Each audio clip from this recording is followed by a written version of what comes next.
Well, the pandemic laws are so vague and arbitrary, it almost depends on the individual police officer and the individual suspect. There's quirks, of course. In Las Vegas, churches were shut down, but not casinos. I've seen churches hold ceremonies in Walmarts that never had to close. And it brings us to a case that I saw in Montreal.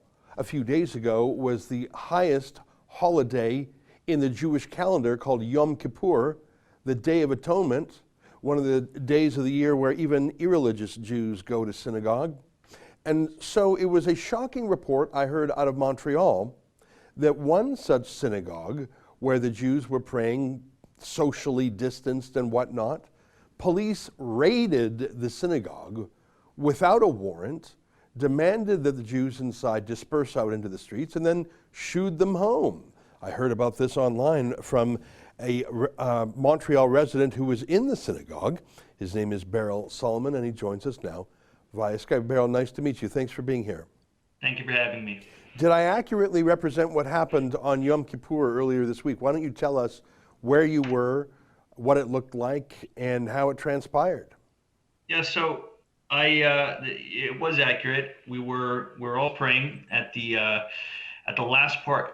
You hit on something very, very important. Is it's up for interpretation, and we're living in crazy times, and I think that everybody's trying to do their best, but this is where doing your best begins becoming problematic.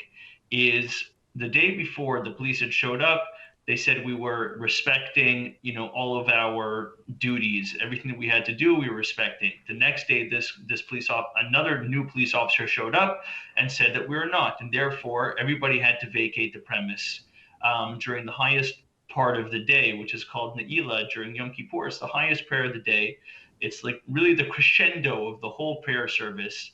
And the rabbi had asked the police officer if we could have, we needed about 20 more minutes to finish up. He said, you have 10 and everybody has to get out of the building. And the police officers stood there in their car and they were telling everybody, go home, go home, go home. And they were causing people to leave. And it just created a mass panic for absolutely no reason. And I was raised to say, when you see something, say something. Meaning, when you see that there's an injustice, stand up to it and face it dead on. And that's what I decided to do. After this experience, I took out my phone and I shared and documented what had just happened and what had just transpired at my synagogue.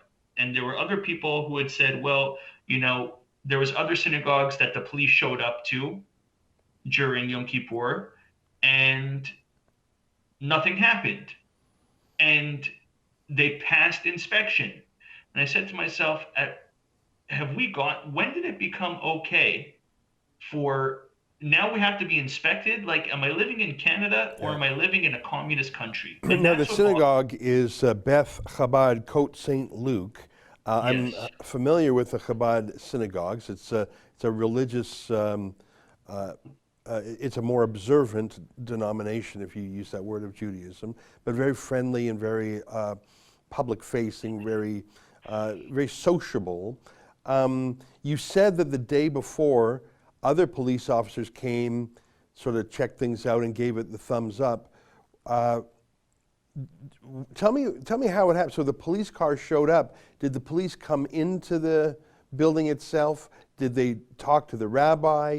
Did they use loudspeakers? Like, how did they introduce themselves?